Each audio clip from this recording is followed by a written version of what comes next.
Darren Schoenrock now joining us here. Boy, you've had some heartbreakers in your career. Oh.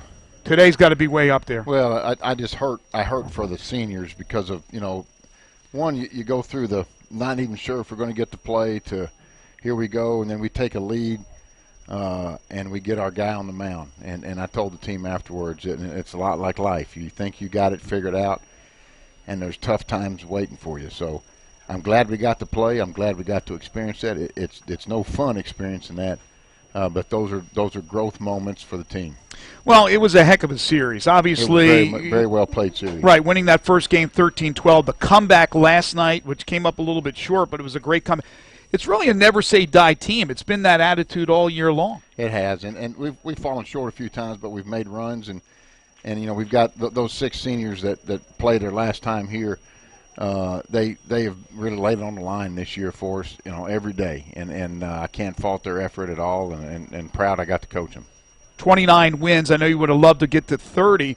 That's 10 wins better than last year, Rock, and we're not even considering the tournament. You can go down there, obviously win the thing, get in the NCAA tournament, win a few games, and get over the 30 mark. But a 10-win improvement, I know it's not as many wins that you would like to improve, but it's certainly a move in the right direction. It is. It's a move in the right direction, and we're going to say goodbye to a good group of seniors, but we've got some good future Tigers coming in, so it's a step in the right direction, and I still think we're built to really make some noise in that tournament, and that's an encouraging thing. All right, let's talk about that. Let me start with this. I know you were originally going to throw Jonathan Bolin. You decided, maybe because of the rain, whether or not it would be a stop-and-go type day.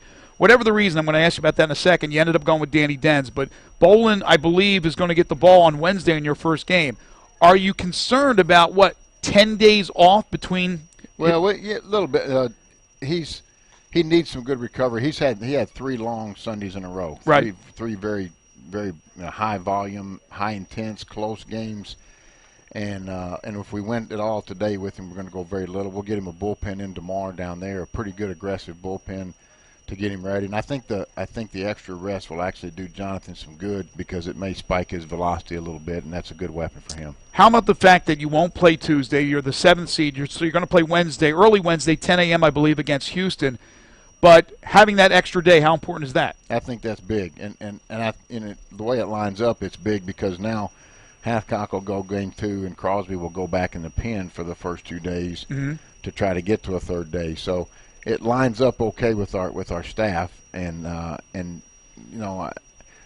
Drew's been in the pen before, so but I think flipping Jonathan around to get game 1, who's been our hottest guy the last 3 weeks, is a good play for this team right now.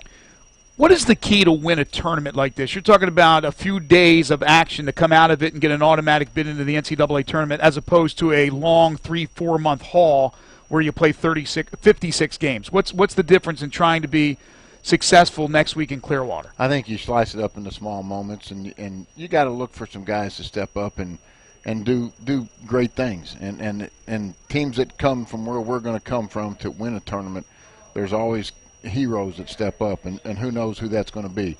We've got, Zach Schreitenthal swinging the bat well right now. Andy Bowman has stepped up and is swinging the bat better. There's some parts of the lineup. Colton Neal's giving us better at bats now than he was, 3 weeks ago. So there's any number of guys that can step up and be big moment guys in that thing. And